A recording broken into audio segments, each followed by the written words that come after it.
at the start in schools. We're looking at where we can go. So there are opportunities available. For these students, there are work opportunities in not just gaming, but also in the professional sense, that the skills that they're learning, the things they're learning are going to be valued. And we're seeing businesses and we're seeing outside school industries see that and see that there is value in it.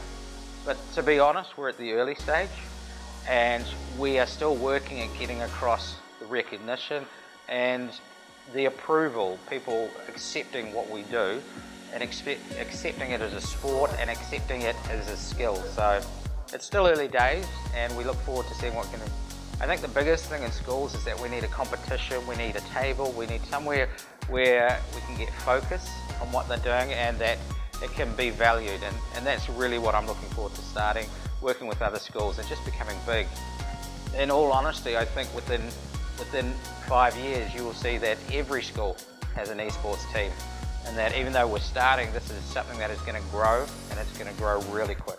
We use esports at the school to help motivate the children by the same as any other team. In their contract they look at behaviour, we look at attendance, and we look at their overall marks and grades in all their papers. And to be in a team, any team, not just esports, they have to make sure that they meet the requirements, that they do the work. And the coaches from any team monitor this. We look at the children's results.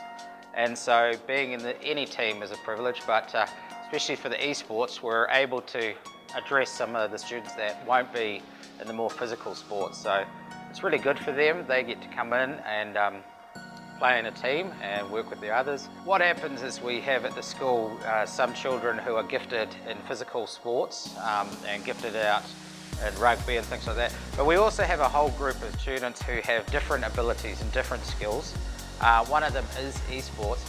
Having an esports team at school has allowed these students to actually come together and find some pride in representing the school. And that's a big thing that we've had this year, that I've had students come up to me from the team and say, hey, this is the first year that I've been able to say I represent my school, that I can wear a school sports jacket with my name on it and be proud of what I've done. And prior to that, they haven't represented the school in any sports. So it's a big thing for them to be recognised by their peers as well. So other students come up and say, hey, you're part of the esports team, and it's a thing of pride, and it's something that these students haven't had the opportunity to have yet.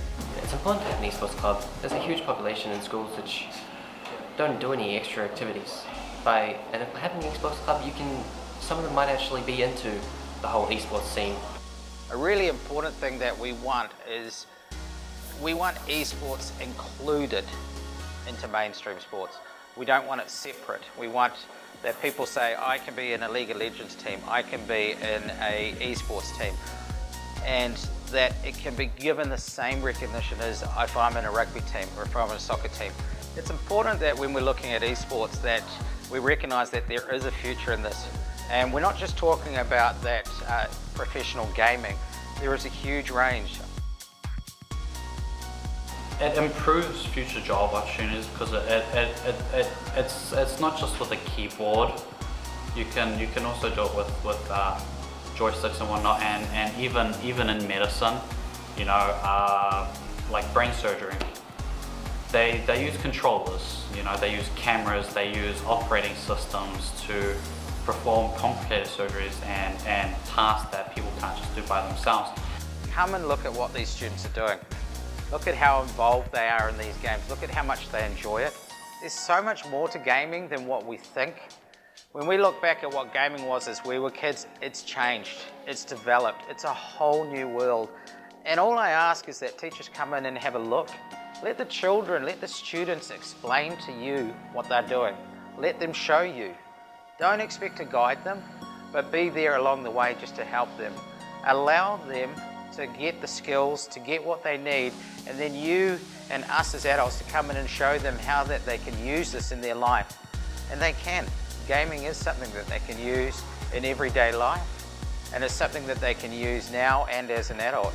Since I joined an esports club, I've had a few opportunities to work with other parties, like for example the New Zealand Gaming Championships, when they came to our school and did a little tournament with us. Especially Van Gardner, you know, he was working really hard to kind of get the teachers and, you know, the board and the committee on the esports train.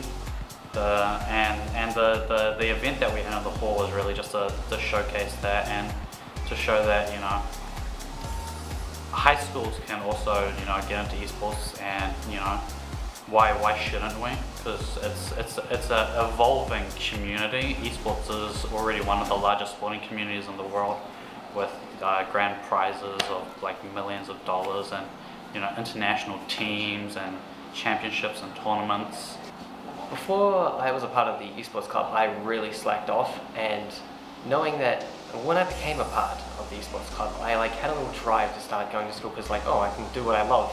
A professional gamer needs time to practice skills, to work on what they know, to work with the team. You cannot just on the day come out and just meet up with 4 guys and play a game and expect to win. You have to practice with them, you have to learn. And this is what I talk to parents about. It's getting the balance and talking to them about, yes, your child can play a game, esports, but at the same time make sure that they have time away from that. And parents are getting more accepting of that. They're understanding that this hobby, this game actually has value. When I play games and my school activities, I try not to link them together, because they're two different things, and I don't really do well if I play too much, but I try to keep them balanced. But once I said, esports is just another thing, like an extra activity.